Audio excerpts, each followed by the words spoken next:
Hello, everybody. Welcome to episode 17 of Just One More Podcast. This is November 6th, 2022, and will be the second of who knows how many episodes of our Star Ocean, the Divine Force experience coverage thing. I am Jeff from Just One More Level, and we have John from My Brain on Games with us today, as always. Hi How are you there. doing, John? I'm doing good. I'm ready to talk about Star Ocean.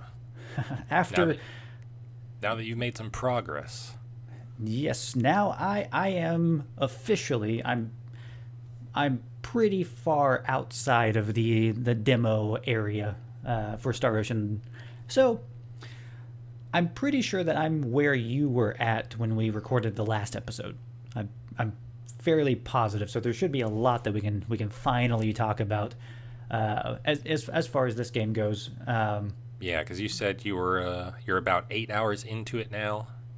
Yeah, I'm about 8 to 9 hours into the game, so I've seen a lot, but I've also there's not really that much to see, and I'm sure you've kind of got the same feeling there. The areas are huge, but there's not much to do.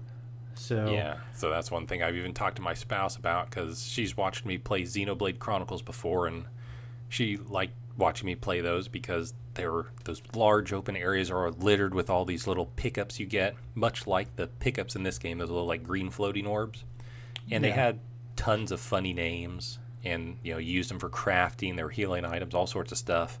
And this game, has the same sort of thing. Except for there's not a lot of them. Yeah.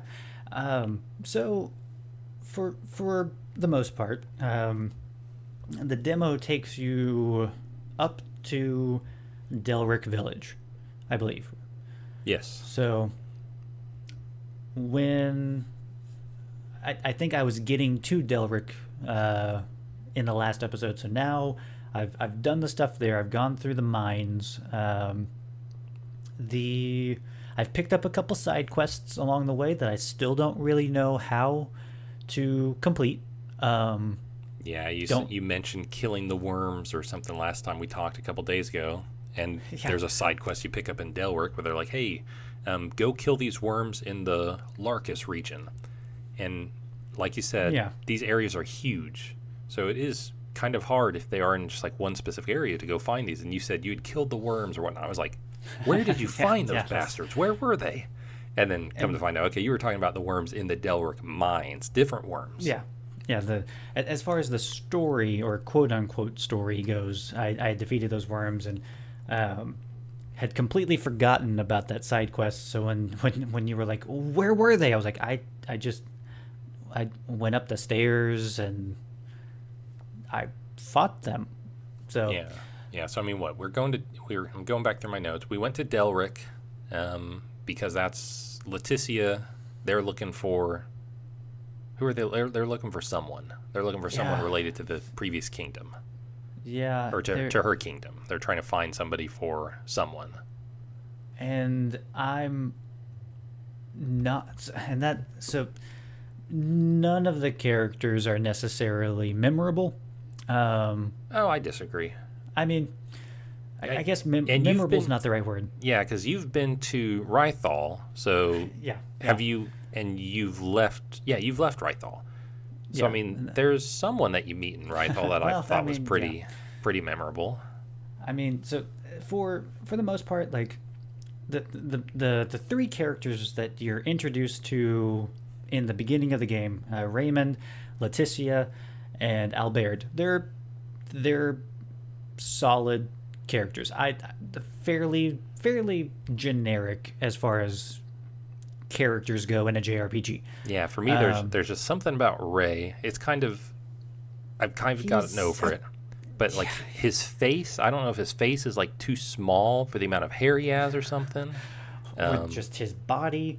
And then Albert looks like he is in a K-pop band.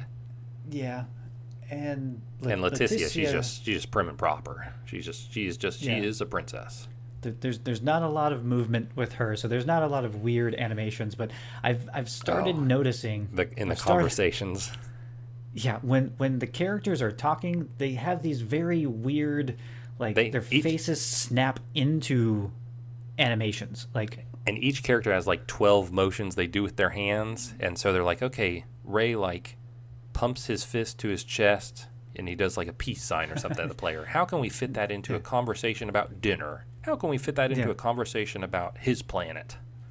Yeah, and like I've noted, like with the faces, especially with Raymond, since he is on screen fairly regularly as the protagonist, but like his mouth will make these weird, like one corner of his mouth will like just droop down as if he's just confused about something, and maybe he is. I don't know, but it's weird how the animations of the faces are just not smoother in the transitions to show the reactions. Yeah, I mean, there was no lip syncing done for the English dub, apparently, because that's like one of my first notes, like just jotting down some like bullet point notes in my notes. It's like that was one of the first things I commented on. It's like, no lip syncing was done for us English speakers. Nope. And as far as animations go, there's not much. Like it really seems like the vast majority of the budget must have gone to the combat, because the combat. Those limited animations, I find it kind of charming because I am just looking in their conversations like, okay, when's he going to do the fist pump? When's he going to do this? Yeah, it's like, okay, I know you're going to do this. Just win. But so as you're going through Delryk Village, you end up getting access to a new party member named Nina DeGeorges, I think. DeForges. Okay, so She has a connection to the kingdom. Her father was an iatromancer, a semiomancer for the kingdom, and they all got kicked out under some circumstances. We haven't uncovered yet why the kingdom got rid of them. Yeah, and like she's an apprentice, still kind of new to her craft, so to speak. But iatromancy is the kind of more of the like focusing on healing and like repairs and stuff, I think. Yeah, basically like hospital. Like, hey, we're going to heal people. I think in basically every town I have visited after Delryk, there's been an infirmary. So, for the most part, as far as those first four characters, Nina's personality definitely kind of stands out a little bit more. She's not as robotic as the initial three characters, and she doesn't really come at things. Well, it's just a nice breath of fresh air with the characters. Yeah, I mean, it was nice when whenever she first leaves her tutor, and she's like, "Hey, we're gonna like." He's unsure. He's just unsure of these people. Her tutor, Dr. Yeezen, I don't know if is that her tutor or is that who they were looking for? I mean, I know there's a Dr. Yeezen, but I don't remember. Marcus Yeezen. She was an apprentice iatromancer to him, and she's just like, or he's kind of still untrusting of Ray, and of course he has past with Albert and Leticia.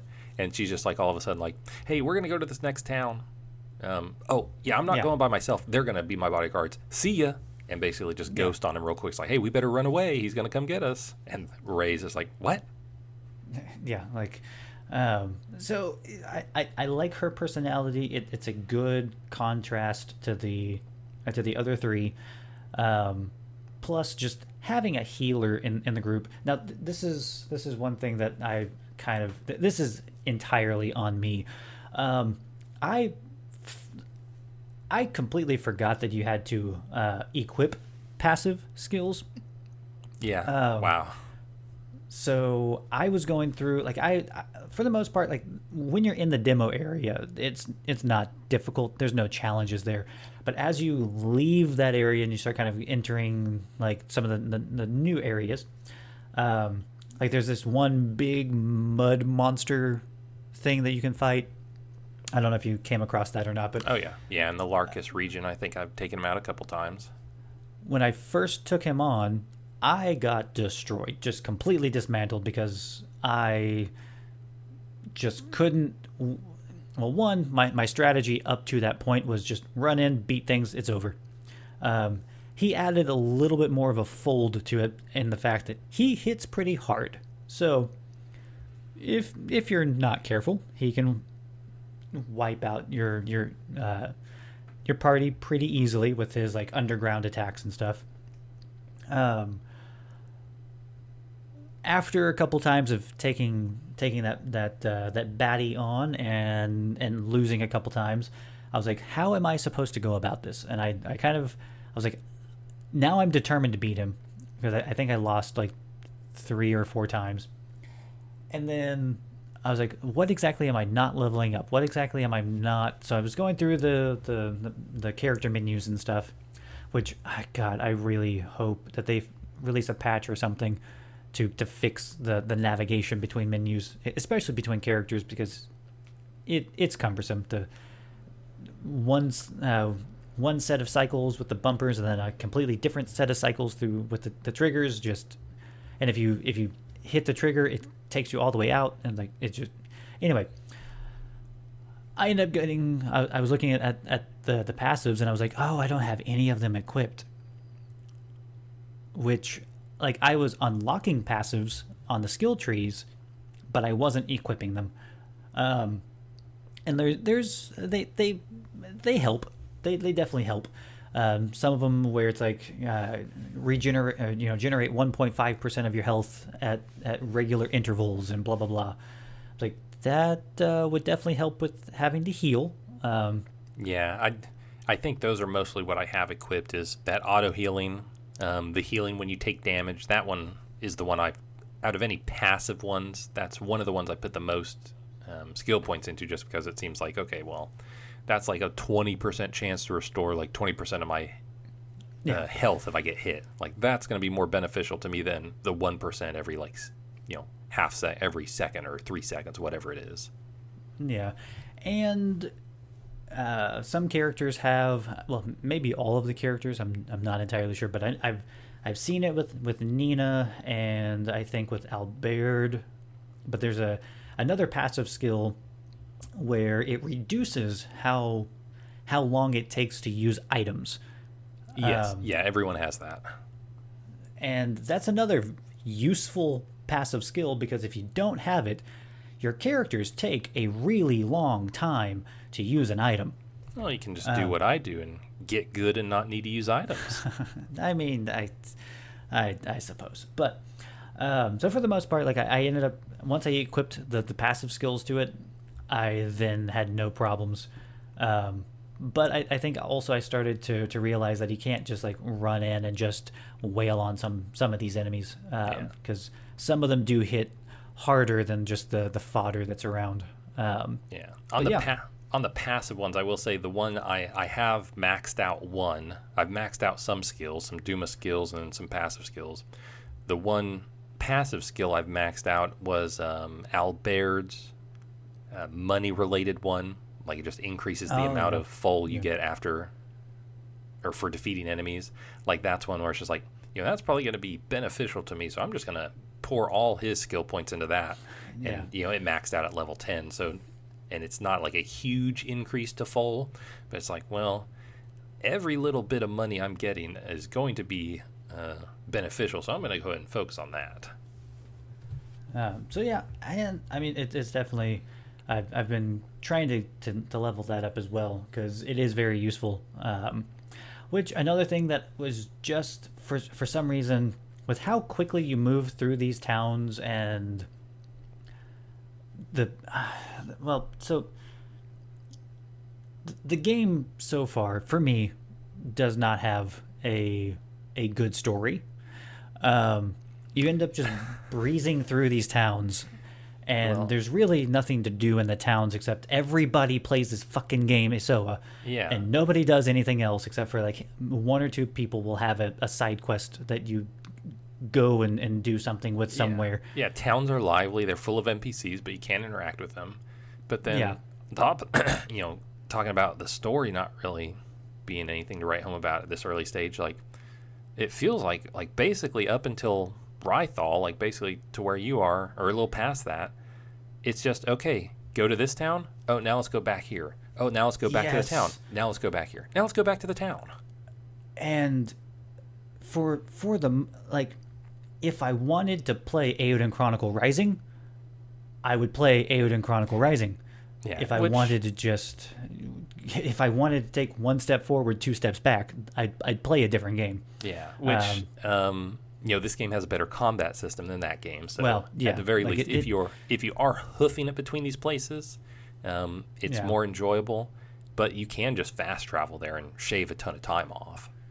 Yeah, but then you're as far as like trying to grind levels or try to grind and get items and stuff like. And one thing I like, but has also prevented me from doing that is whenever you fast travel, it mentions, hey, you're going to miss out on some conversations if you fast travel.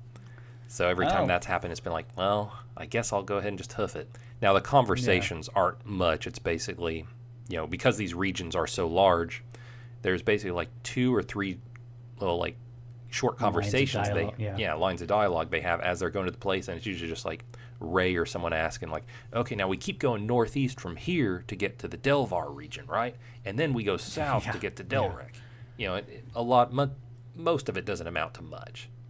Yeah, or it's something where it's like, if I remember correctly, the pod is over in this direction. Oh, we're close to where we first met, Raymond. It's almost nostalgic. And it's like, that happened, 3 days ago? Like, it's just very, very, I don't know. With the way things are, I almost forget that these places have like a shop that you can buy stuff from.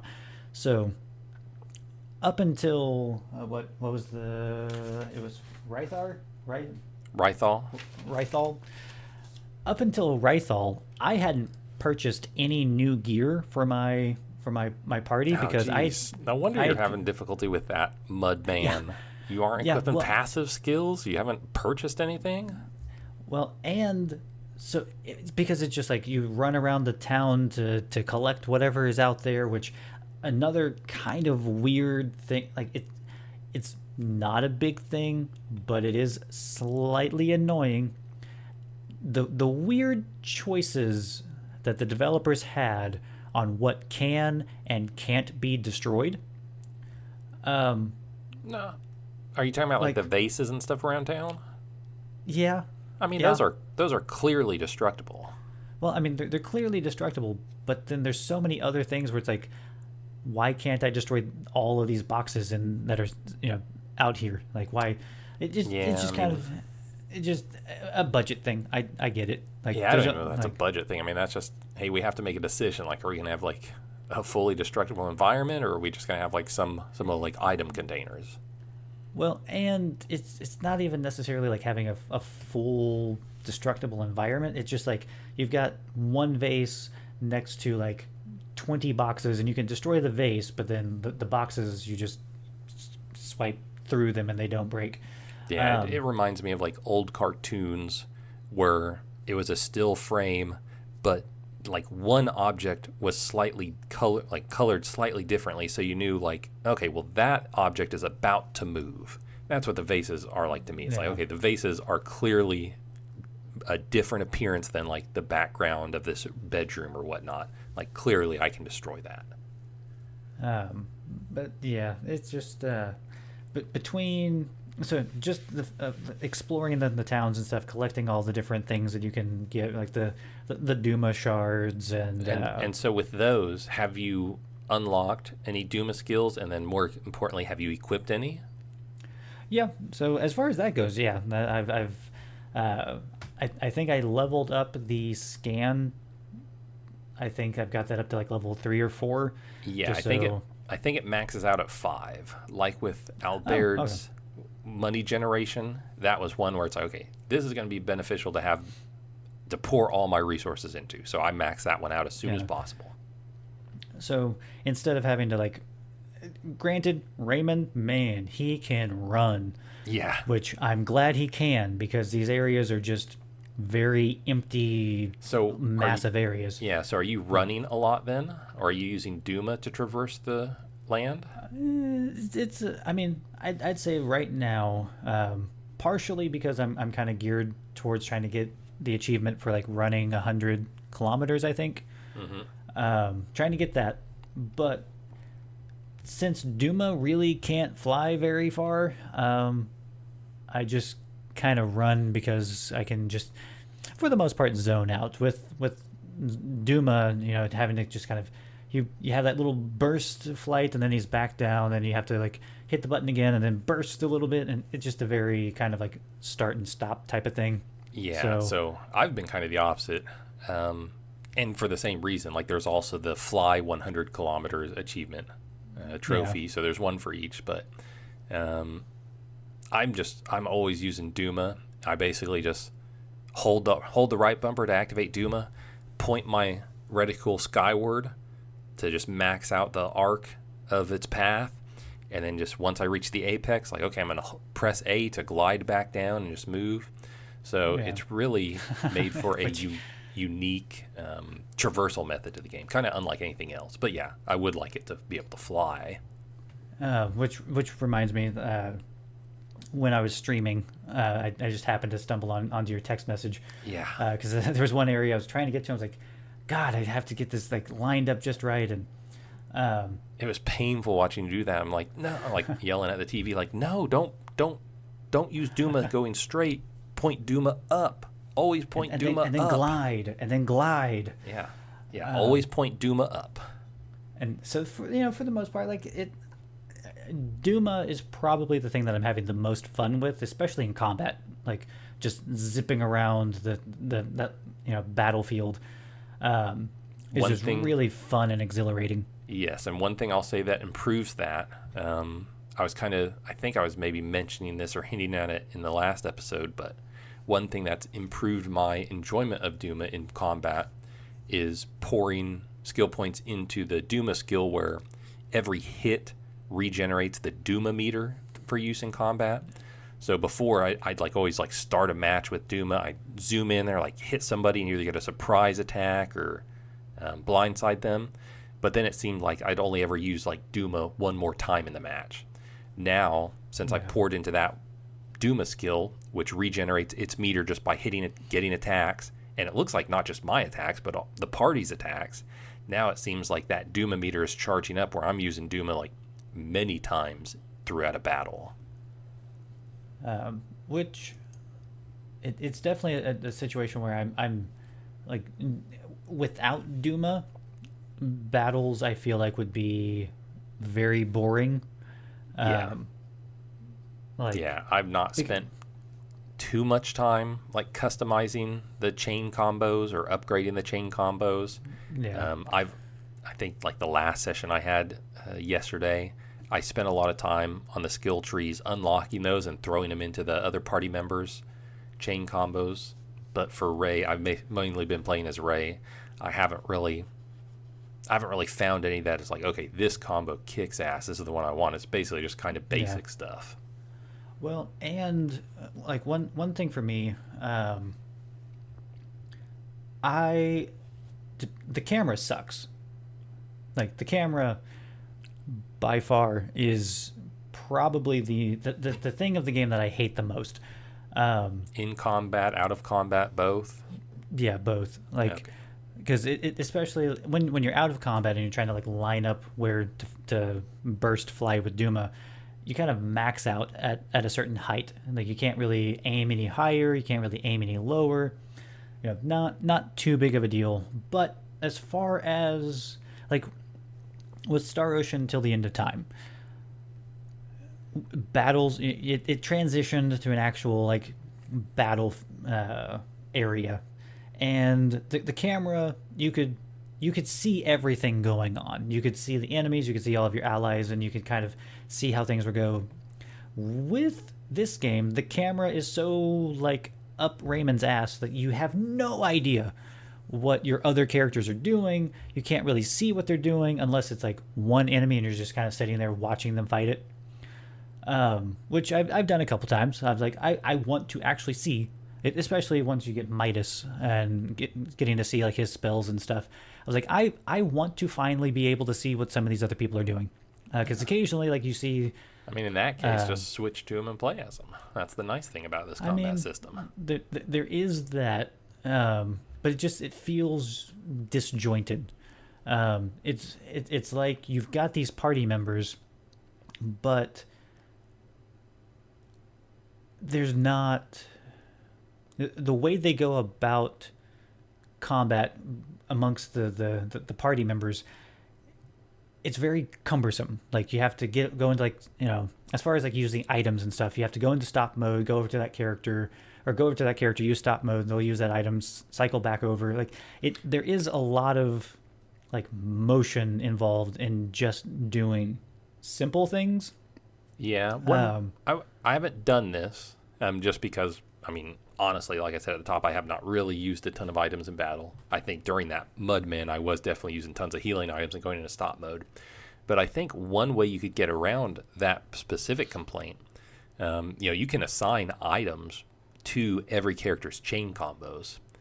And so what I've been doing, you can assign, there's, whenever you go into the chain combos, you can assign the attacks. I think there's like special moves, which are like, hey, increase my defense for 10 seconds. And you can also assign items. And so what I've been doing for basically Ray and all the other party members is, you've got the 3 press chain combo for each button, but you also have the hold. So for those holds, I've just been putting items or those like special attacks or, special effects. And so I wonder if you could just be like, I'm going to assign a blueberry or some sort of healing item to everyone's hold X. And then I'm just going to hit down on the D-pad real quick, switch to Leticia. I'm going to trigger that blueberry. I'm going to switch to Albert. I'm going to trigger a blueberry. I'm going to switch to Midas. I'm going to trigger a blueberry. And then I'm back to Raymond, and now I'm back to attacking. I wonder if you could do that. I mean, I would imagine that you could. I mean, it would be part of their combo chain. So, I mean, but I didn't really.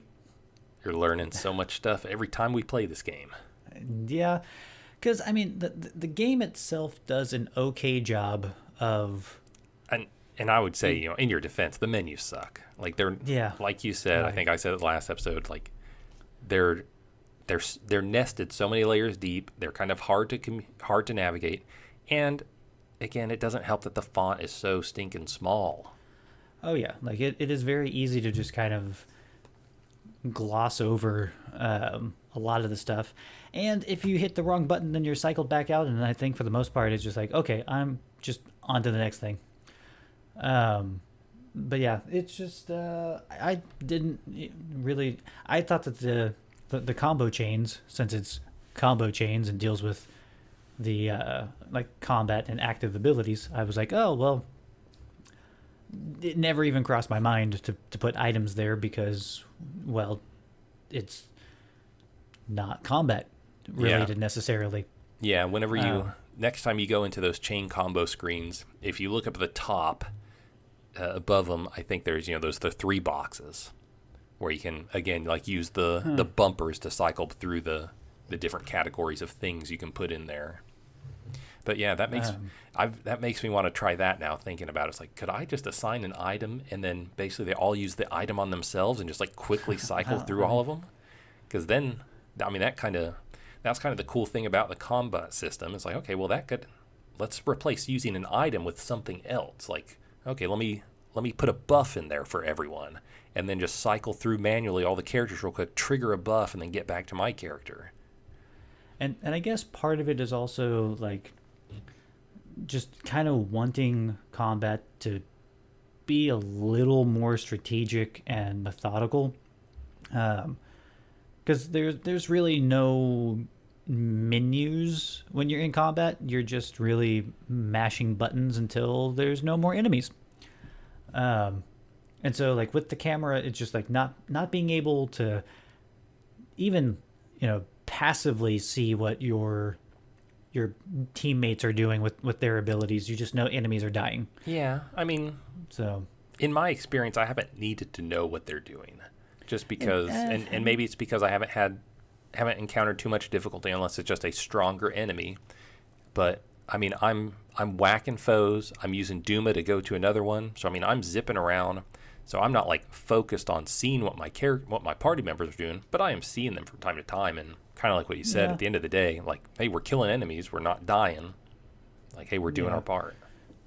It just, it's not even like, it's not a need. It's just kind of like when you're on the skill trees and you're looking at the abilities and stuff that you can add to their combo chains. It's like, oh, cool, this is what it looks like. And really the only time you get to see it is in that little tiny preview window. Again, unless you switch to them and played as them. Well, yeah. I think that's really what it's there for more, or, customizing these chain combos. So the next note that I've got, I just have it in parentheses, the three wise men, which I guess Marcus and Midas are part of, because I've got them close to the notes. Yeah, Marcus Eason, Midas, and Nina's father Gilberto, the three wise men. Gilberto, yeah. That's when I heard that, I was like, that's I wonder if they're gonna go like play any like. I wonder how religion is going to play into this. Like, I really, because you played all the way through till the end of time, and it had quite the plot twist near the end.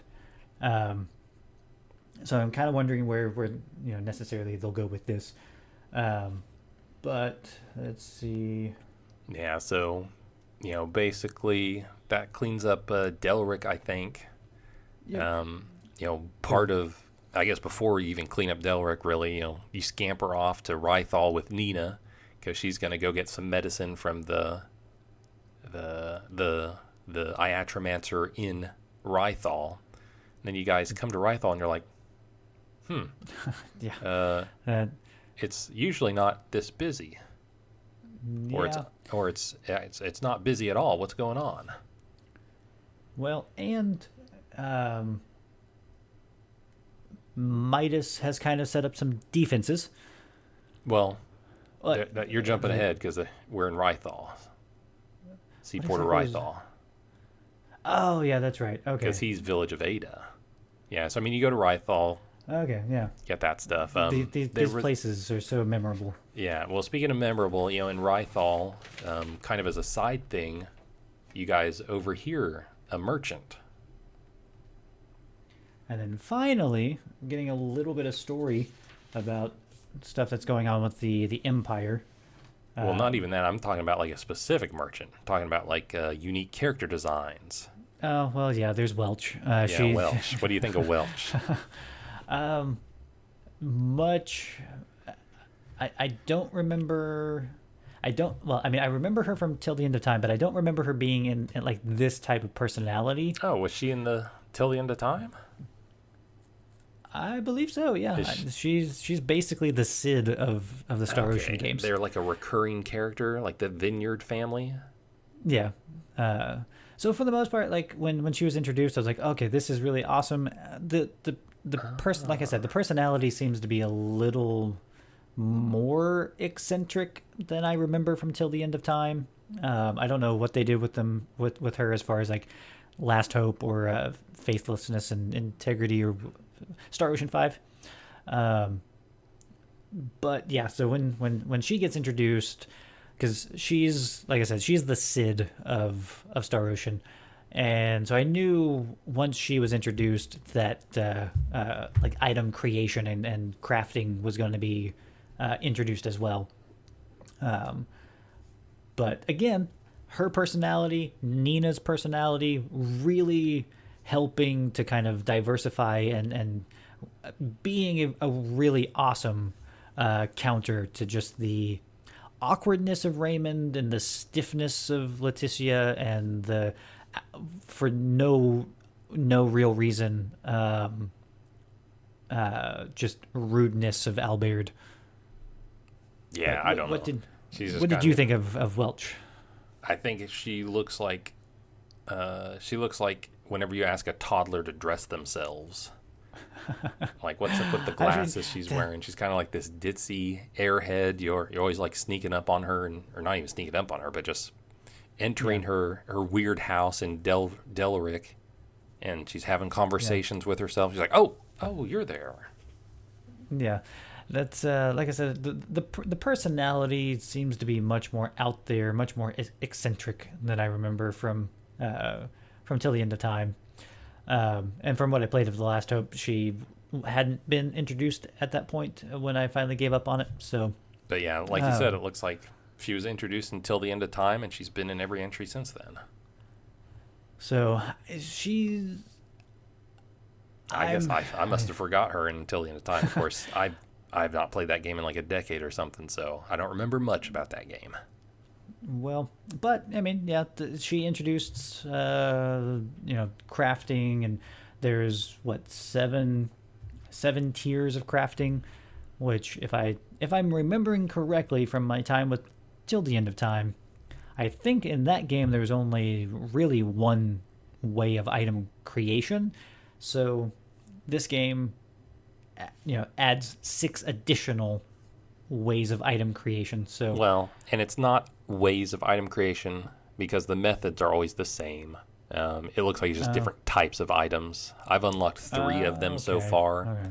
And so the first one's like, basically you're crafting healing items. The next one is like you're making accessories, and then you're making weapons. Okay. And so it's always just like, okay, pick your character and then pick the item you're going to use. And then it looks like it's just, I think it's random chance, but you can also spend skill points to level up their abilities there, and it looks like they level up maybe separately in those skills too. It's convoluted so far. Yeah. But yeah, like having, she got introduced, so you've got Nina that actually joins the party, Welch that is just kind of the crafting character that doesn't join the party. As far as I know, I haven't seen the entire roster of playable characters, so who knows? Maybe she'll be playable, but I don't think she will be. Going through all of that, but yeah, going I was confusing Rythal with Ida's or Ida. Ada. Ada. Yeah. Eventually, I mean, maybe I'll get these names correct. It's easy for me with Ada just because they pronounce it the same way they do the town in Oklahoma. So every time they say, okay, well, let's go to Ada, I'm always just like, okay, sure, there's a game exchange there. It's pretty good. Yeah, like, and really the only reason to go there. So just kind of hearing, like, because they go there to try to get a ship as well, trying to cross the waters. Right. And are they trying to get to the capital? Or are they trying to get to the Empire? Because, Leticia represents the kingdom, and there's all this talk about, like, the Vey'l Empire. It sounds like, the kingdom and the Vey'l Empire are in some sort of war at odds with each other. Yeah, which there's not much warring going on so far in the, like, 8 to 9 hours that I've played. There's been a couple, like, suspicious things that have happened, but nothing necessarily, like, full-scale battles and stuff going on. And really, they're just now starting to kind of open up to the, there is this war going on between nations, which Midas initially wants to have nothing to do with. But in Rythal, essentially, the all ships have been... I can't think of what the term is. It's a blockade by the Vey'l Empire. Yeah, so essentially no ships are leaving the port, and they don't really know when that's going to be resolved. Obviously, there's the blockade is there for a reason to prevent trade from happening. But Nonetheless, Nina gets the medicine she came there for. Then she kind of reveals, she wants to go to the semiomancy consortium in the kingdom, so she can really pour her heart into curing Helgar's disease, which killed her father years and years ago. Which isn't that what Eason is dealing with back in Delryk? Not Helgar's disease, but he is a semiomancer, and kind of per Gilberto's wishes, Nina's father's wishes, he didn't want her to become a semiomancer, but nonetheless, and I think Eason knew that, but nonetheless, she was an apprentice to Eason. So, it's kind of like, well, we knew you would want to go down this path, so, there's no stopping you. So, yeah, end up getting the medicine, going back to Delryk. And Albert fell ill before leaving Rythal. Yeah, that's he ends up collapsing as starting to leave. Apparently having some issues with his arm. And then you find out it's some sort of prosthetic. It's not his natural arm. And so for the most part, there's Raymond doesn't really go after him or anything. Raymond's just like, well, we gotta take care of him. We gotta blah blah blah, and essentially get him to somebody who can fix or cure this this ailment that he is now dealing with, which for the most part I think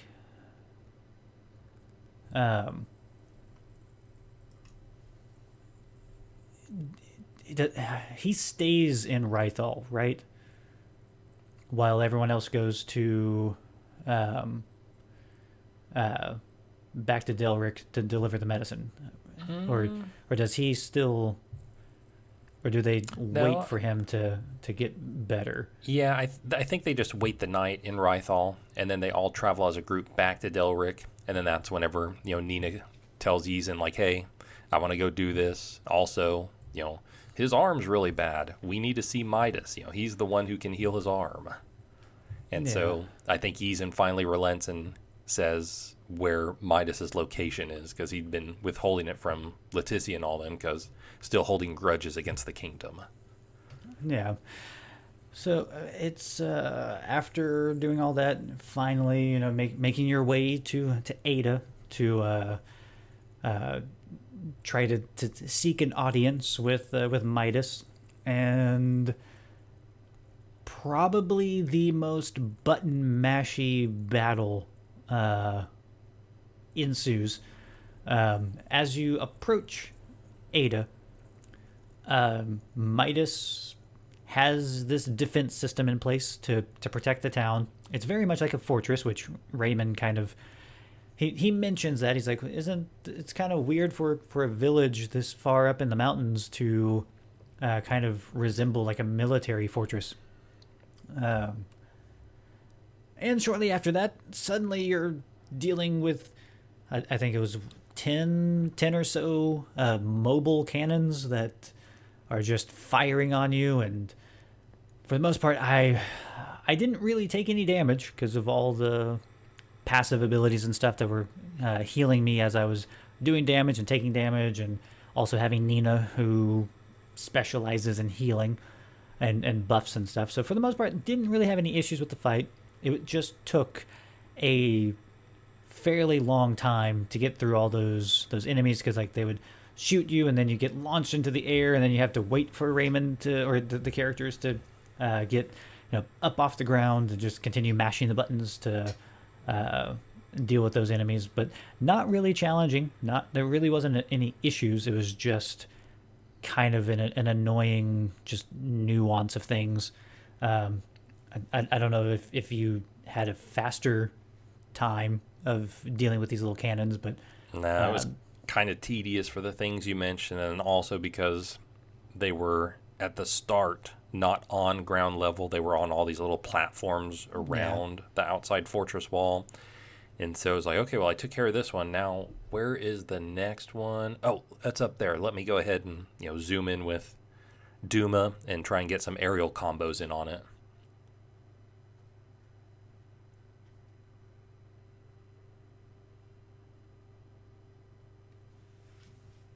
There really wasn't any like challenges or anything to it. Yeah, it was just kind of just keep mashing buttons and zooming around, and once they all were on ground level, then they're just kind of like moving, and they were grouped together.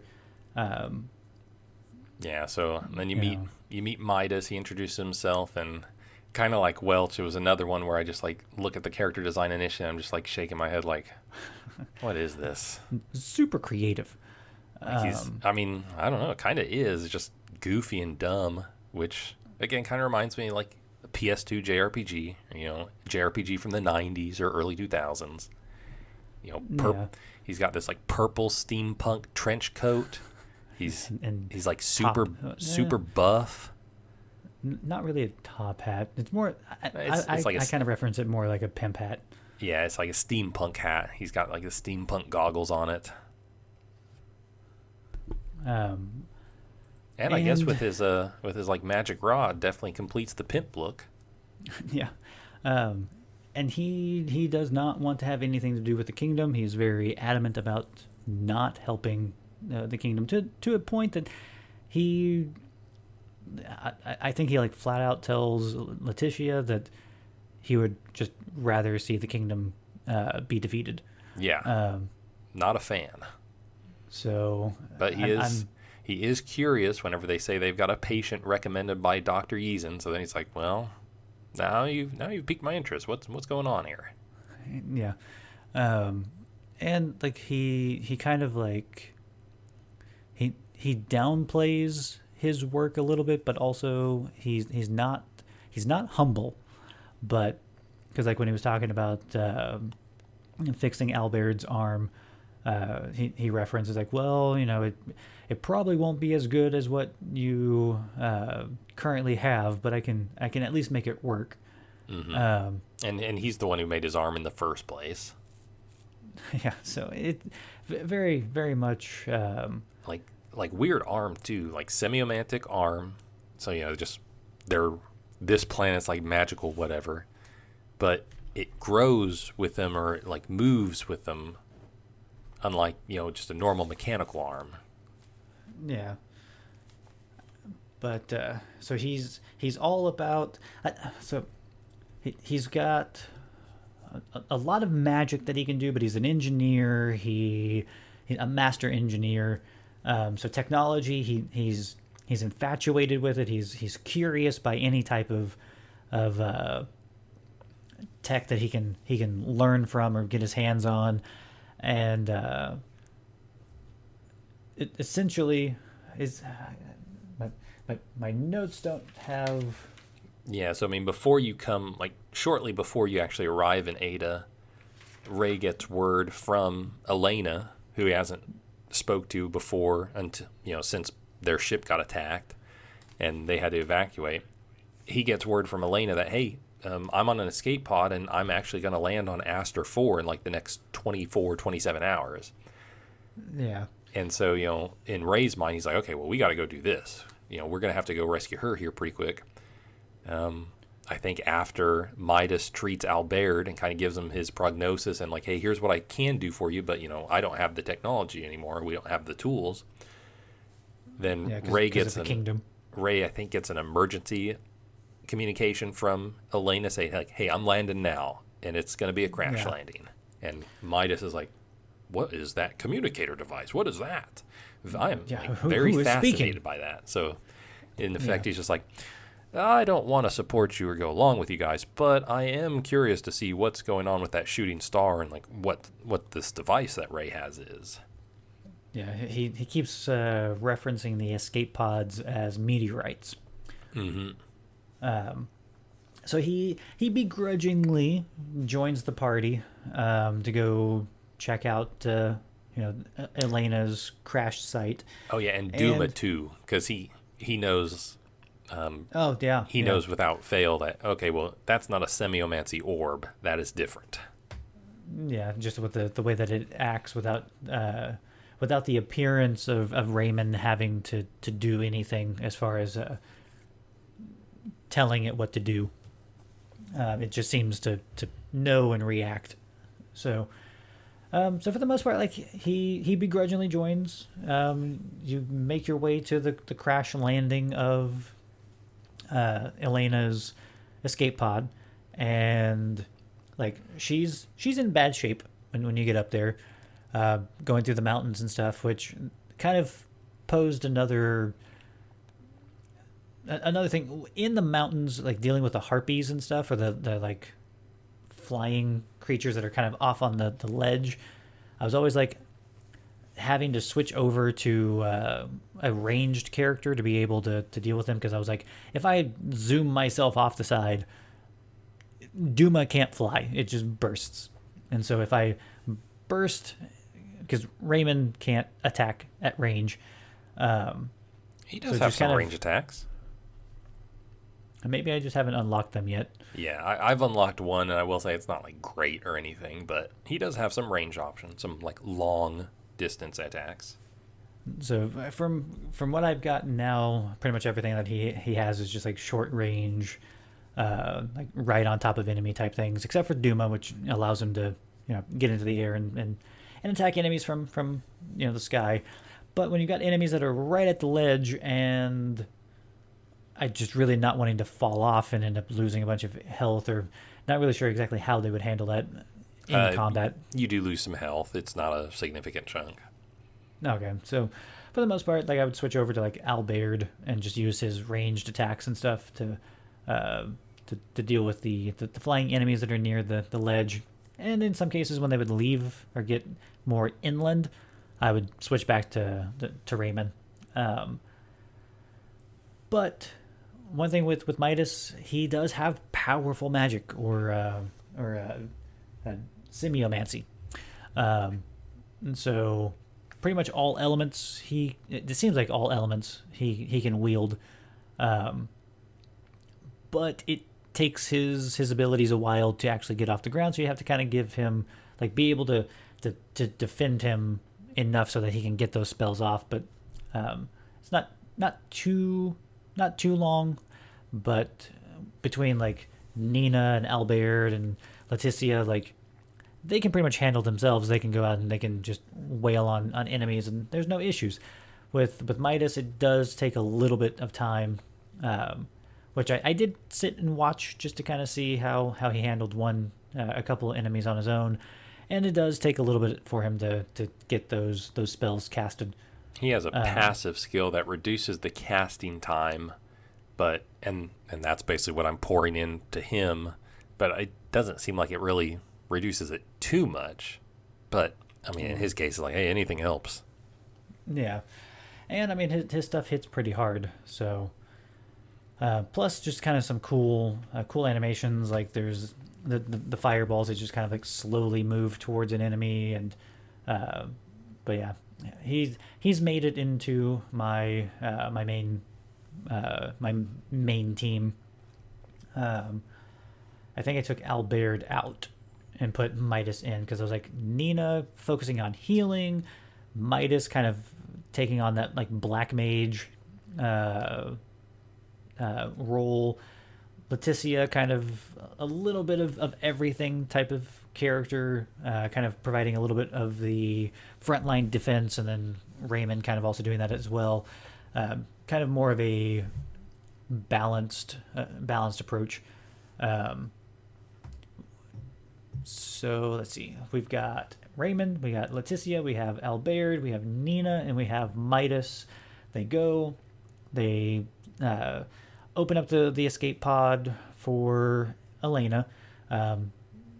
Her left arm is gone. She's going over her status report, and she's in really bad shape. Her voice is also completely shot, kind of like going through a blown out speaker type of thing. And Midas is just infatuated.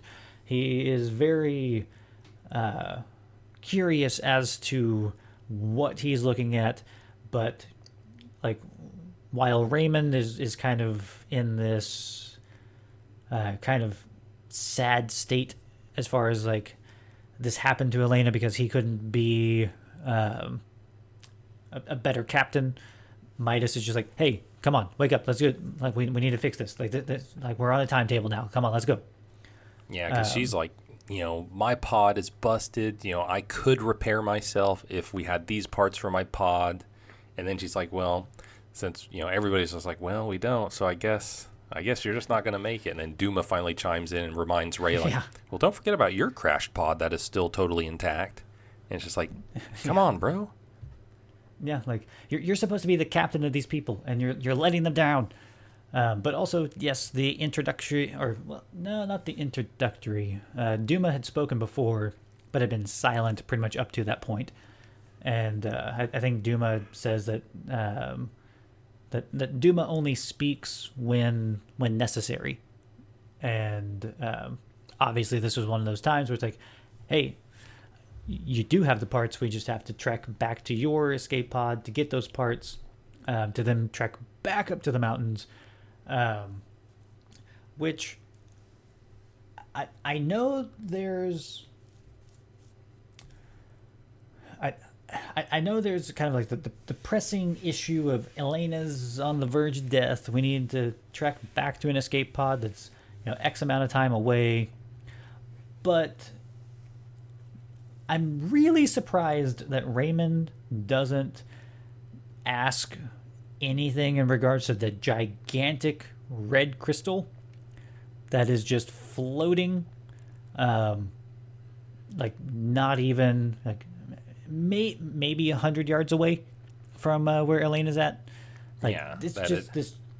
It resembles the Duma crystals that you've been flying around picking up, which I guess in itself raises a question. Duma is not of this planet, and yet there are these Duma crystals all around. And then now here we are at this ancient shrine, and what do you know? It's got this big structure that looks just like a Duma crystal. Yeah, and Raymond doesn't say anything, even after going and getting the parts from the escape pod. Once Elena's up and running, still doesn't even ask, never brings it up in conversation. So obviously they're going to be coming back to that point to do something with that giant crystal. There's just no doubt about it. But before they do get back with the parts from the escape pod, there are mysterious figures that not only knew how to decloak the escape pod that Raymond landed on the planet with, but they knew exactly where it was while it was cloaked. Which, to be fair, like I can understand them like eventually figuring out like, hey, how to decloak this, but how did they know where it was? And the camera is showing the escape pod with like a crater that it's sitting in. It's like, yeah, geez, how did they know something was right here in the center of this big crater? Yeah, true. I completely missed that part. So maybe for the most part, like I would also be one of those characters that's just like, I am so completely lost on how they figured this out. Yeah, because I mean, like, it's decloaked, which means it's still there in its physical form. You just can't see it. So if somebody just happened to walk like right into it, they'd be like, wait a minute, there's something right here. I'm touching it, but I don't see anything. It's a physical thing. There's something here. I just can't see it. But still don't really know anything about those mysterious figures. You fight them off, you get your parts, you go back up to the mountain, you fix Elena. And part of, like, I wasn't expecting much, but I was kind of I was wanting more than just a fade to black and then Elena's fixed.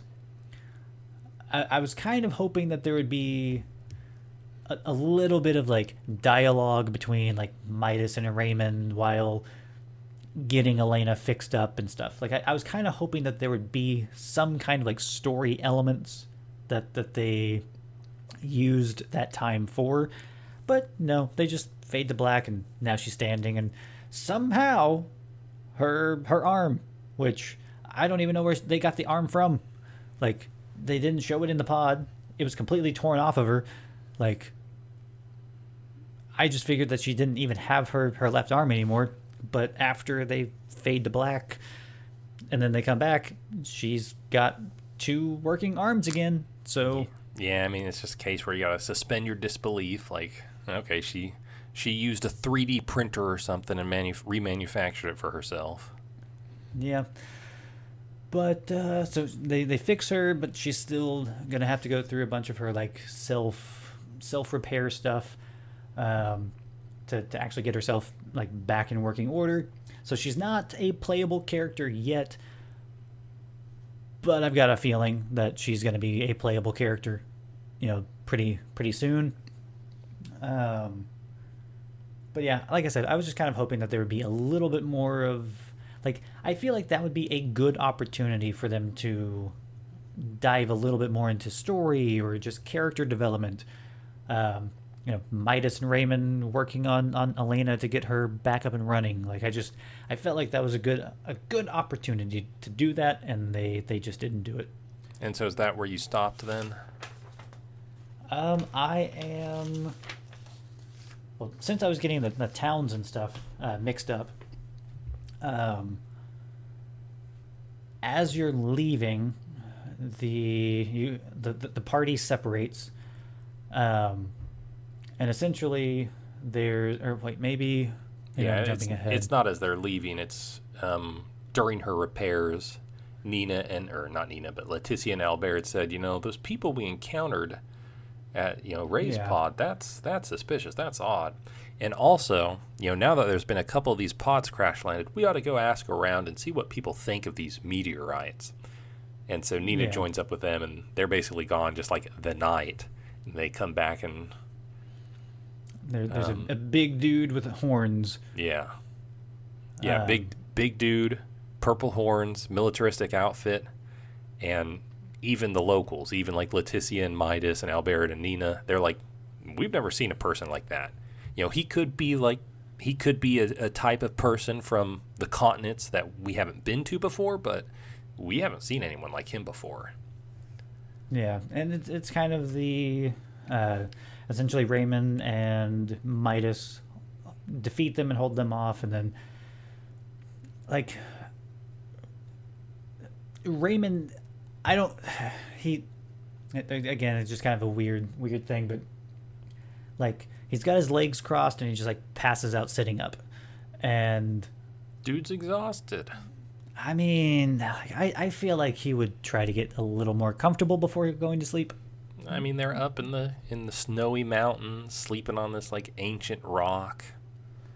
It's gonna be cold no matter how you sleep. You probably want to get as little of your body on those rocks as possible. But the story is very slow moving, which. Oh yeah, one thing we didn't talk about, and I thought I completely forgot. Oh. No, never mind. Well, never mind. I don't think that's happened yet. So one thing, like I've left the mountains. The group has met back up. One slight, well, there's a lot of like just slight nuance things that I kind of see as annoying with the game. One thing so when characters leave your party and they go do their own thing, when they come back, they don't have their accessories equipped. They don't have their items equipped. Yeah, I found that out. It's like, what? Yeah, like it. For the most part, you and I, we've been playing RPGs for a very long time. We've been playing for a long time, and we've come across games where we've decked out a character, and then that character leaves and they take all their stuff with them, and it's just kind of an annoying, frustrating thing that happens. Yeah, it doesn't annoy me anymore. I agree, that used to annoy the fart out of me, but I have moved beyond that, because now I look at it just like, okay, well, by me equipping that person, I had more efficiency, I had more effectiveness when they were here. Even if they leave and take that stuff, it is what it is. I got use out of it. So Star Ocean, at least with the Divine Force, they decide we're going to take the items off of those characters when they leave, but it's going to be up to the player to remember, oh yeah, I need to put that stuff back on them when they come back. Which I'm glad that they don't take the items with them. That's fine. But I wish that if the items are still available in your inventory, that when the character comes back, the items just get put back on them. Like, I wish the game would do that. Because, yeah, there was a couple... I was going through fights and stuff, and I was like... I went back to Rythal, bought equipment, and then I was like, why do these characters not have their accessory? Did they break? Is there like a durability thing? And then I realized, oh nope, they're just back in my inventory. And I wasn't quite putting two and two together that when characters leave the party and then they get stripped of their items. Which, to be fair, I mean, that's the first time it's happened, or the first major time it's happened. So it's just kind of one of those things. I was like, oh, okay, I guess I need to pay attention to this moving forward. But also, after I bought the most expensive stuff for my characters, I go into the next area and I end up finding an even better weapon for Leticia. It's like, oh, I'm so glad that I finally remembered to buy things at the villages that I go to, just for the next area to just give me something. I think Leticia, I got her a new weapon in, I think, Rythal? No, Ada. In Ada, I got her a new weapon, and then as I was moving to the next area, I just got a weapon. I don't know what it's called, but it was like plus 34 attack, and I was like, this just... It's not even like a small jump up, but it's like nearly 40 points better than the thing that I had just bought and got no use out of, because I'm obviously going to equip this thing that I got for free and is so much better than what I just paid for. And I think at that point is kind of where I'm at. Well, I'll just chime in and say there was one thing to note about that man with purple horns is he didn't call out Duma by its name, but he did say that any friend of that thing was an enemy of mine. So kind of indicating that this person, that purple skinned, big horned fella, has encountered Duma before. So then that's like, okay, has he run into Chloe? Did Chloe find a Duma? Did more Duma fall to this planet, and have some people been using them? Yeah, because I think what we talked about in the last episode, it's not a technologically savvy world. I mean, they're not dumb by any means when it comes to technology. They're like, they can, like, as Raymond explains something, or he's like, oh, this is what this does, they're like, oh, that, okay.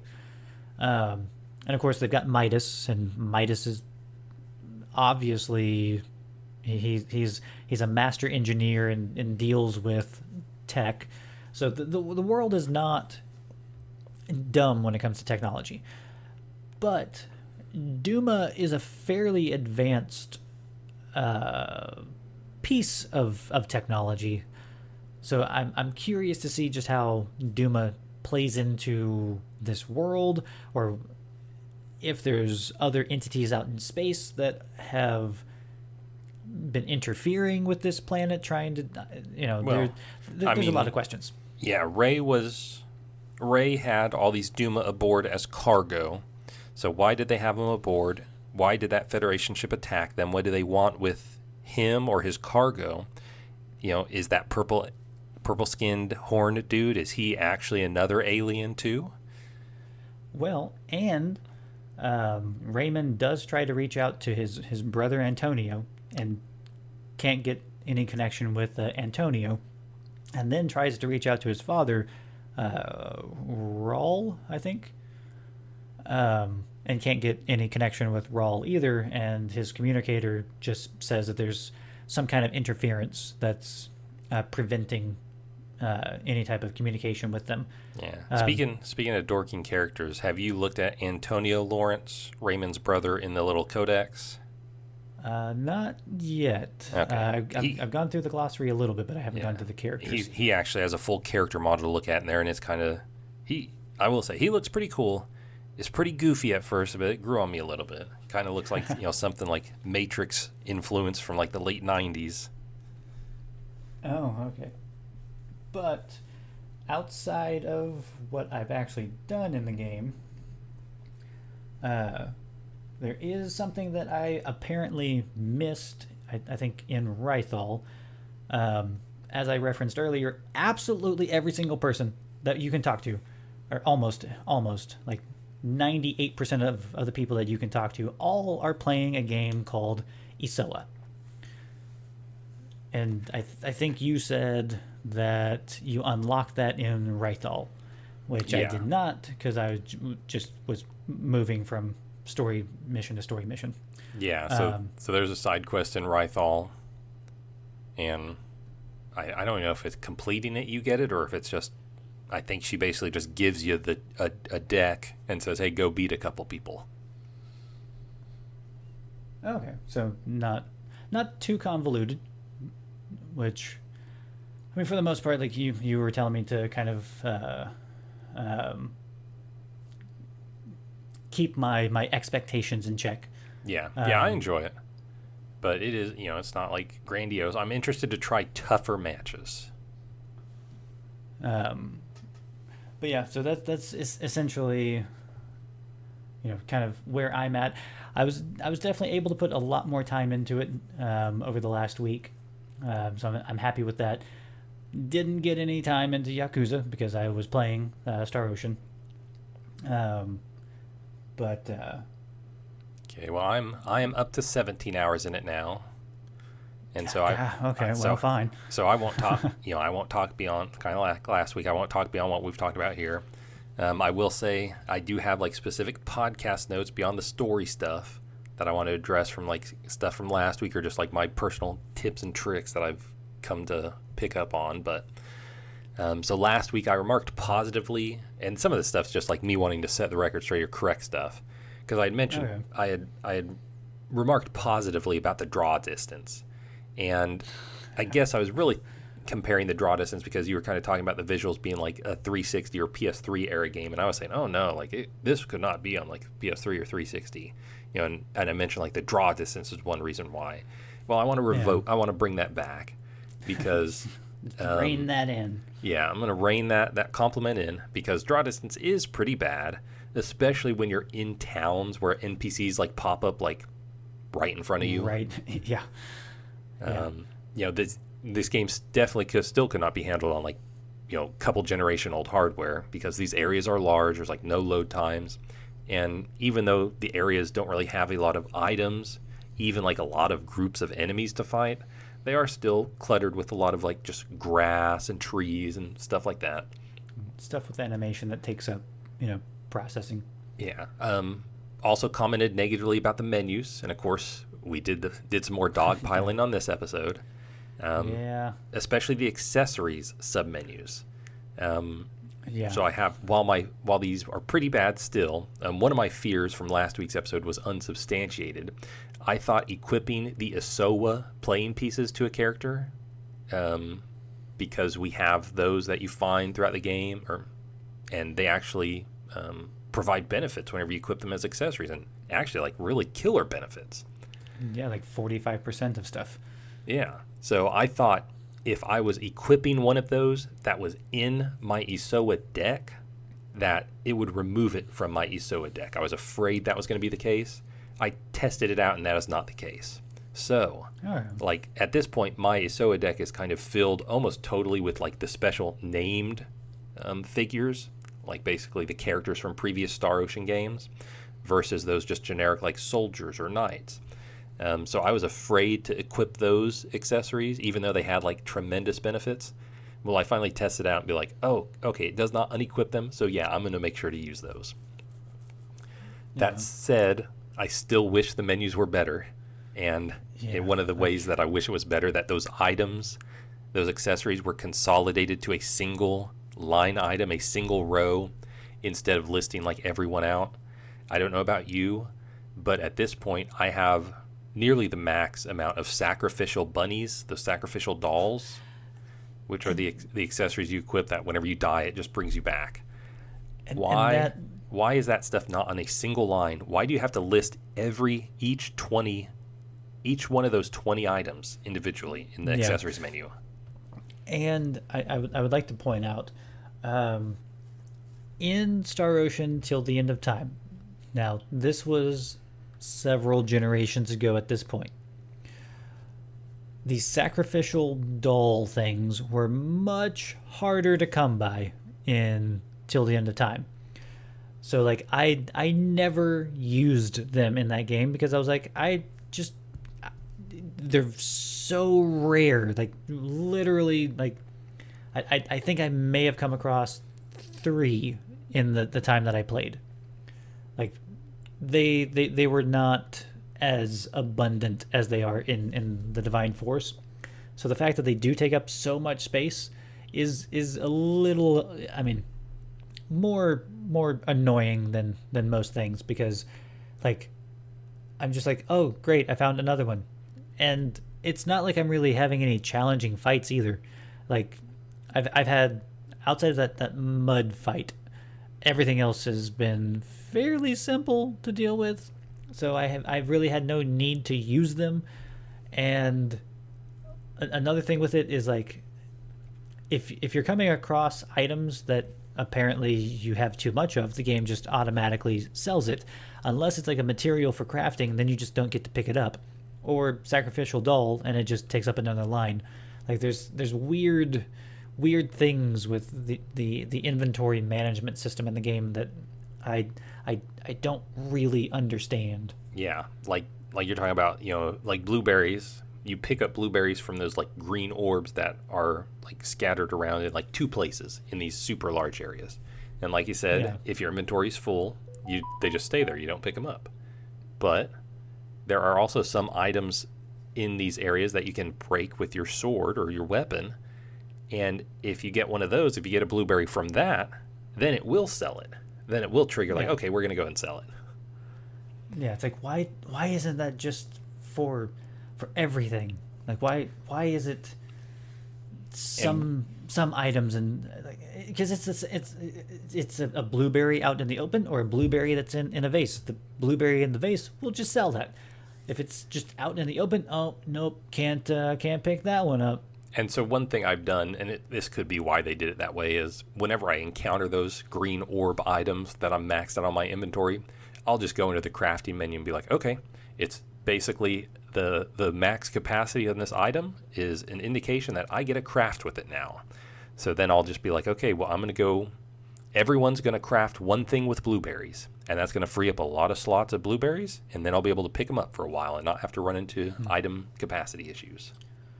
Well, that's good to know. I've only toyed around with the crafting just a little bit, just to kind of see how it functioned. I think I've done like 2 or 3 items. Got the achievement for doing the first one, but yeah, for the most part, like I haven't done a whole lot with the crafting, because SP, trying to level up skills and get things on the skill tree and all, like so much stuff pulls from SP, and it's like you get SP when you level up, and so it's just kind of a situation where it's like, okay, do I want to use this to power up my crafting stuff, or should I just focus on like my skills and stuff, and like how much am I going to really craft, and like starting to kind of get to that point where it's like trying to balance where I want to spend those points. Yeah, I've not poured any SP into my crafting skills yet, but I will at some point, like you said, once I run out of other things I deem more important. One nitpick I did not mention last week, I think, is the target lock-on in battles. It's awful. I wish that there was a more drastic cursor reticle change between just on an enemy and locked onto an enemy, because I can't tell you how many times I've like pressed R3 just try to tell, am I locked on or am I not locked on? Am I locked on or am I not locked on? And I will say, I think I figured out the solution to it from the time I wrote this note a couple days ago. And that is to just press left or right on the D-pad when you're in battle, because that cycles through the enemies or the body part that you're looking at. And I think even if you're not locked on, if you press left or right to start cycling between it, it does lock you on. So now I just never lock onto an enemy by pressing R3. I just, okay, this enemy has multiple selectable body parts. I'm just going to keep pressing like left until I get the one I want, and I'm locked on. Well, that's definitely good, because I for the most part, I thought you would have to be locked on to be able to cycle between them. So apparently not. Constantly having to juggle that, because I would hit R3. I'm like, am I locked on? Am I not? So I'd hit it again. I'm like, oh, I was. Maybe I am now. So then I would use Duma to zoom in, and I'd end up flying towards someone else that I've locked onto. I'm like, oh, okay, that I apparently was locked onto you and not the thing I was actually fighting. And I was running into that a lot with the Midas turrets, because I'd be targeted to one thing, and then it would almost seem like the target lock would just disappear, and I'm like, why did it just... So I tried locking on again, and then I'd end up zooming towards somebody else. I'm like, I just really want to get through this fight. There's so many enemies, and they all have a lot of health, and I get through like one chain of my attacks before I get hit with something that launches me into the air, and then I'm having to wait for Raymond to slowly get back up. Or like the VA gauge, if I blindside something, it's like, okay, I've got a massive gauge that I can work with. But then if you get hit and knocked into the air, it drops it back down to like 5 or 6 notches, which is where I'm at now. I think I'm at like 6 notches. So it's like, all right, well, that's great. I had like 30, and now I'm back down to 6 because I was only able to complete one chain of attacks before I got hit by that bomb or rocket or whatever that launched me into the air. So yeah, I kind of wish that there was kind of with like Street Fighter, where if you time a button press just right, that the character just like pops back up.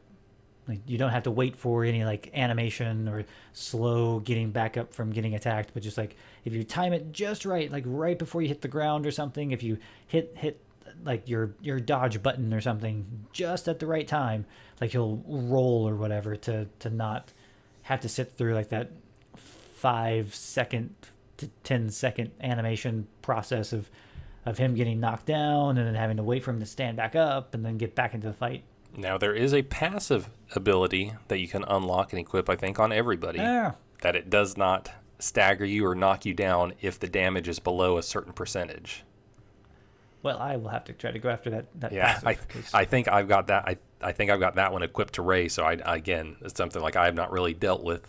So it's like and that's one where I've just poured in. I've put some skill points into that, some SP into that. So that increases the threshold. Yeah, but I mean, it's good that there's a passive that you can use that addresses that, because it is definitely annoying to be dealing with a lot of enemies that can like stagger you or knock you down and stuff, and then you're having to sit there and wait to get back into the action. Or I mean, I guess you could just cycle to another character. But and so the last thing I want to talk about, which I think is probably going to be the most important towards getting some achievements at the end, like getting all those seemingly relationship associated achievements and trophies, and then also just I think to get the most out of the game. We've talked about early on so far, you've just been bouncing, like go to this town, go to this area, go back to the town, go back to this area, go back to the town. One thing I have not done really is fast travel anywhere. So, I'm like 17 hours in, but maybe I'm not that farther into it than you are, just because I've not fast traveled anywhere. I've been hoofing it everywhere. So I've been getting these like little side conversations, those little tertiary conversations in between towns or wherever. But also, I am going back into every village. And whenever you go back into a village after like the main story stuff's happened there, your party disbands. And then they are just scattered throughout the town. You see them on your map. They're marked with green triangles. And you go and talk to them. Sometimes it's just a normal conversation, just like a thing talking about what's going on in the story right then. But this is also when most private actions seem to occur. The like more detailed one-on-one conversations. And sometimes there's multiple people involved in the conversation. So I've been doing that. And then so far I've only had one of those, and that was kind of a demo pseudo one. forced one. Yeah. And so, make sure to be going back to these towns every time. Even like there was one point, I think whenever you first leave Rythal, I was like, well, you know what? I want to head back and look at something real quick. And it's like, oh, I actually got like 2 private actions because I don't know if I had my relationship built up or if it was just because this or that. Another thing I'm doing whenever I'm going back to these towns, now that I have the Isoa deck, whenever you actually talk to those people who say, hey, I want to play Isoa, it tells you their rank, which I think is important because I believe there's an achievement trophy related to basically beating everybody or becoming the master of Isoa. And it looks like you probably have to challenge these people whenever you're at their rank or near their rank. And so I've come across people with like 8 different levels of rank. So in my notes, I'm saying, hey, the schizophrenic girl in front of the inn is level 6 master. She wants to play Isoa. The handsome boy inside the inn, he's a beginner and he wants to play Isoa. And then I'll cross them out whenever I've beat them. Oh, gotcha. So that's helpful. And then there's one more thing.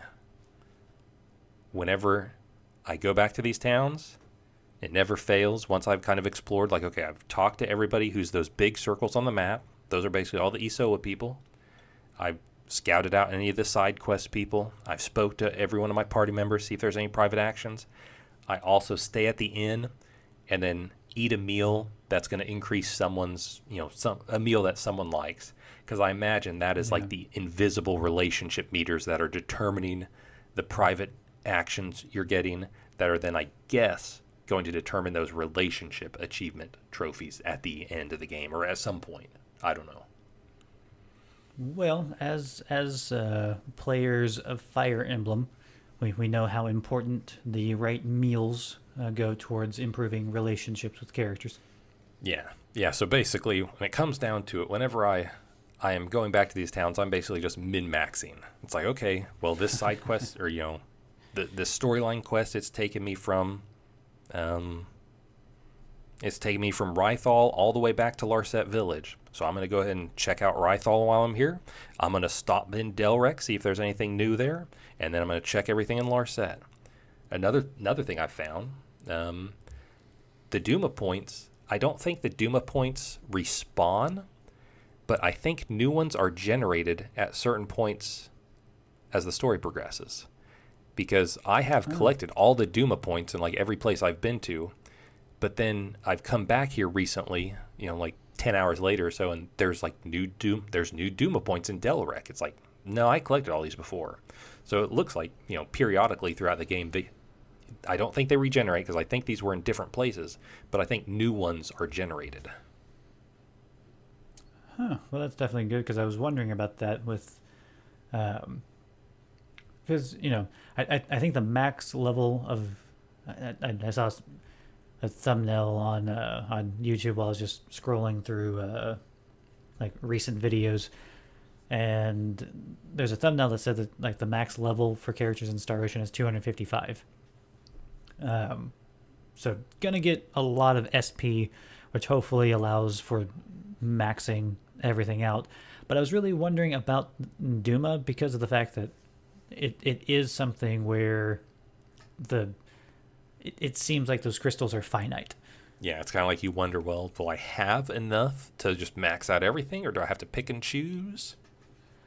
Yeah, which is one reason I was playing it safe and focusing on the scan, just making the scan radius larger, because I was like, well, as far as like as far as exploration goes, having a maxed out scan will make finding everything in this area or in all these different areas a lot easier without actually having to like zigzag across all these massive areas.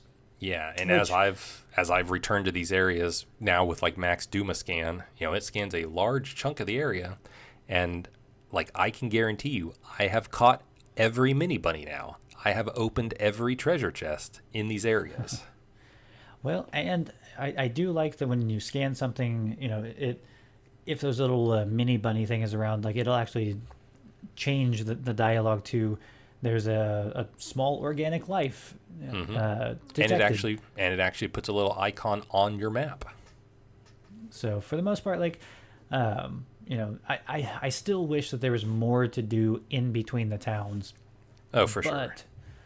But it for what it's worth, I mean the game is still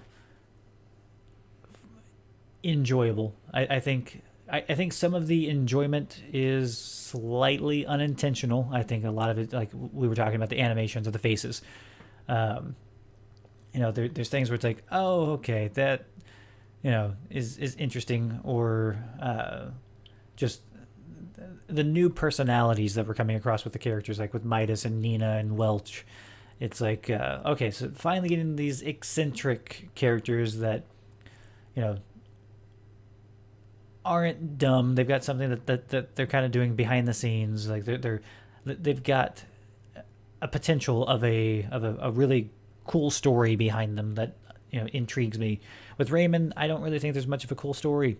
With Leticia, like she's a princess, and I really don't care. With Albert, it's like, okay, you are the bodyguard to the princess. His personality did change a little bit after he got sick and his arm got treated. Not as much of an asshole to Raymond. But with Nina and with Midas, much more outgoing, eccentric personalities to offset the awkward and just stuffiness of the three characters that you start off with. But yeah, and for my part, like it kind of pales in comparison to some of the games. Like pre-release, I was getting hopes for like Xenoblade Chronicles style, large open worlds, and it's not quite that. Like you said, these places are like really empty, really desolate. But I am still getting a kick out of the game. I'm loving it, enjoying it. But probably honestly in the same way I'd enjoyed just about any type of RPG like this. Like what I was just talking about, of basically like I don't fast travel. I like hoof it between all these areas. I'm revisiting all these areas like all the time. Like my enjoyment is coming from basically like wringing everything out of this game, like min-maxing as much as possible. Like I'm just like holding like a lemon in my hand, and I'm just squeezing everything I can out of it. Like that's part of my enjoyment. Yes, the game's fun and all that, but I'm just enjoying like collecting everything, ticking the check boxes off. So one thing with you is like, do you feel like the Divine Force has a good level of crunch to it? Oh yeah. I mean, just like what we're talking about with meaningful. Just like meaningful. I'm not sure quite yet. Like it's even like playing the demo. It was one thing that got me intrigued, and it's kind of been a little disappointing at this point. But it's kind of also like a little disappointing early on, but kind of fleshing itself out. It's like SP, the skill trees. There's so much stuff to upgrade and to improve, but then you kind of go through it. Like I've been going through the skill trees, and for the most part, it's kind of like there's so much on here, and I kind of don't care about any of it. It's the skill trees are basically just your levels. Like whenever you level up, I don't think anything really improves. You just get more SP, which you then can go put on the skill tree. You'd be like, okay, HP up 12%, defense up 4%, guts up 12%. And then, of course, the skill tree also has the other moves, like the actual attacks, the special abilities, resistances. And there's just so much of it right now that maybe early on it was kind of hard to figure out what should I put it into, what's worthwhile. I'm kind of getting into niches now where it's like with Albert. It's like, okay, I'm going to pour all my SP into that money perk. I think with Midas, I basically saw his skill tree. I like looked around his skill tree, like, okay, what are all the special abilities? What are the passive abilities? And then I saw the one for reduce your cast time, and I basically made a straight line for it. It's like, okay, well, that's what I'm going to focus on. I'm going to focus on getting to that.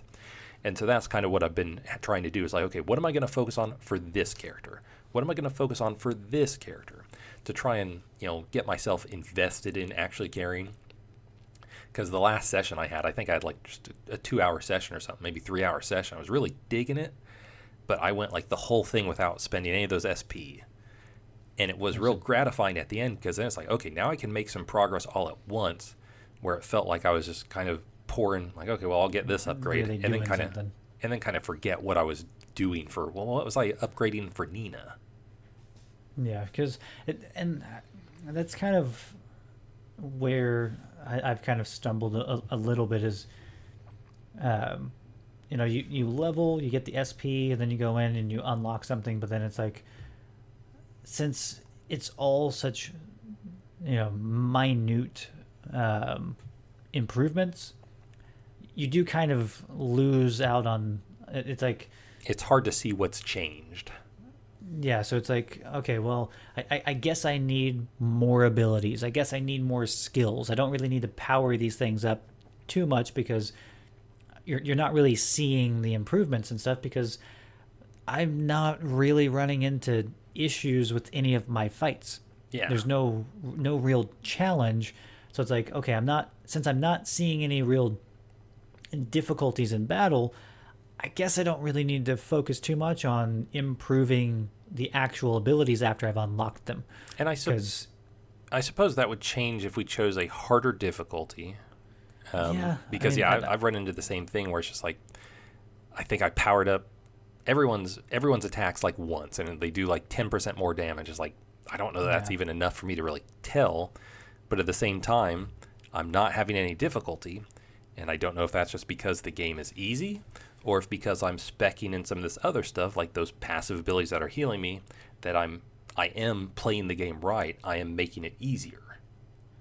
Yeah, and it's because I chose, I think there's 3 difficulty settings, and I chose Galaxy, just like the medium normal setting. Yeah. But maybe I do need to jump up to that next difficulty, just so that the battles are more challenging or something, because I'm like, when I level up, I go in, I cash in the points on the skill tree area, just to get like the attributes stronger, but kind of like what we've been saying is just like, since there's no challenge in the fights, like it's very much like, well, I don't really know what path I really want to take the characters, because all of the characters, like, no one's having any difficulty. So, because like when I first started, I was like, okay, Raymond, he's got the sword, he's going to be up front. Leticia, she's got the two little like daggers or knives or whatever. She's going to be more of a roguey type of character, maybe thieving and stuff, but she doesn't do any of that. Albert, he's got the range, so I'm going to keep him I'm going to keep him back, so that he can do his range stuff and not have enemies all over him. But no one has any issues. There's no real challenge. So it's like, okay, I'm trying to develop these characters in a certain path, but there's no challenge to it. And it's like, okay, well, I guess I'm just gonna just keep unlocking things as I go, because like I figured when I changed out Albert with Midas, I was like, maybe this will pose a little bit more of a challenge. Maybe I'll have a little bit of a different take on things. And no, still not really having any issues with any enemies. I think all of my characters are around, I think they're like level 19 to 20. I don't know what levels your characters are at, but like, since I haven't had any challenges, there's really been no issues. Like, I don't really know how to continue developing these characters because, like, yeah, and maybe apparently everything's going fine. Yeah, and maybe it's still, kind of because you're 8 hours, I'm 16 hours.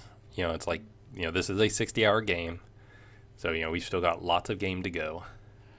Yeah, but so for the most part, like I'm enjoying the game. I'm like it is not a well polished game, but it's a solid game. Yeah, I mean, I think we've talked about it before on this, talking about like Shenmue 3. It's like, listen, Yeah. I love Shenmue 3. It's exactly what I want it to be. I could not recommend it to anyone unless you knew what you're getting into. It's like this, it's kind of like seeing this game come out and then seeing the new God of War come out. Like, God of War is a game that had probably insane budget, insane development cycle. It's getting all these accolades. And then you see this, it's like these are two different tiers of games. Like Star Ocean, it is a B game, maybe a C game. But if you're wanting like that sort of style game, that sort of like PS2, PS3 era RPG, it's awesome. It's a great game. Yeah, I mean it's like the people who love like the 1980s slasher films and stuff. It's like, man, these are corny and cheesy and just really awfully made. But it's like a genre film. It's like, hey, if you love like this specific era of JRPGs, like late 90s to mid 2000s, this is one of those. This is for you. Yeah. But like I was saying a little bit earlier, just been pouring what time I can into Star Ocean. I think with the previous episode, I was at like an hour and 40 minutes or something. Now I'm between 8 to 9 hours.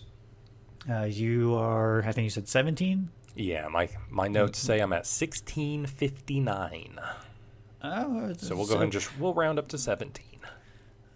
So a lot of progress has been made on both fronts. I'm very interested to see just what happens next in the game, because now that we're starting to get those characters that have personalities that I like, with Midas and Nina. I'm wanting to see the next characters, and just be able to dive more into just the wonderful story and how it's developing. Maybe talk about some of the private actions. Yeah, there was the one thing I stopped myself on talking about, because you have not reached in the story yet. So yes, next episode, I'm very interested to talk to you about some event that's going to happen. But because of pouring that time into Star Ocean, didn't play Yakuza Like a Dragon. I'm not quite sure if it's going to be put up onto the shelf until Star Ocean is done, but since I'm not only am I at least enjoying the combat with Star Ocean, just the fact of just trying to keep up with you at this point is another motivating thing to keep playing. Sometimes I'd log on and see you. Like, there were some nights where I didn't really have a lot of time to play this week. Like, I'd log on and just like play for like 50 minutes or something. But I'd log on and I'd see you playing. It's like, oh, he's got to be playing Star Ocean. All right, he's going to start catching up from last week's episode. And you'd be playing Smite, and I'd be thinking to myself, what are you doing? Well, that's, there's, where are your priorities? Well, I mean, they're kind of all over the place right now. They're trying to have game time with the significant other, and try to play some of that. I mean, Smite. Okay, well, yeah, that's more important. Smite is fun to a degree, as far as like cooperative. Having something to do. But so yeah, like playing Smite alongside Star Ocean, but still got 6 hours into Star Ocean. Have you put any time into Ease, or has it all been Star Ocean this time? No, yeah, I've still put in I don't know how much, a couple hours into Ease in the last week. So yeah, I mean, I've mostly been wanting to play Star Ocean. So last time I talked, I think we ended it and I was talking about, I really want to play Ease more than Star Ocean, because I feel like Ease is a better game. And I'm still kind of that way, but I am starting to hit a groove in Star Ocean now where it's like there are so many like little different things I'm working on and so many different things I'm like min-maxing. That's like, well, I can put a little more time into Star Ocean and make some progress there. So still in plain ease. It's being on the Vita. It's super handy whenever the little one is, getting ready for bed or playing and doing something on his own. I can just sit there and pop open the Vita and start playing that for like 20 or 30 minutes. Yeah. The portable nature of the Vita is nice. But as we said, I'm interested to see what's going to be happening in Rythal, just so we can have that conversation. But I think this is probably, we've pushed an hour and 46 minutes from my count on yeah. Let's hurry up and I end this. I want to go to bed. Yeah, that's I was like, for the most part, I didn't really know how much we would have to talk about, but obviously a pretty good amount. So hopefully people are enjoying the Star Ocean coverage and just our experiences with the game. It's a mixed bag, but we're enjoying it. And not just we, but you all will hear from us with episode 18 with more of our playthrough of Star Ocean: The Divine Force. I am Jeff from Just One More Level. And this was John from MyBrownGames.com. We'll see you next week. Bye-bye.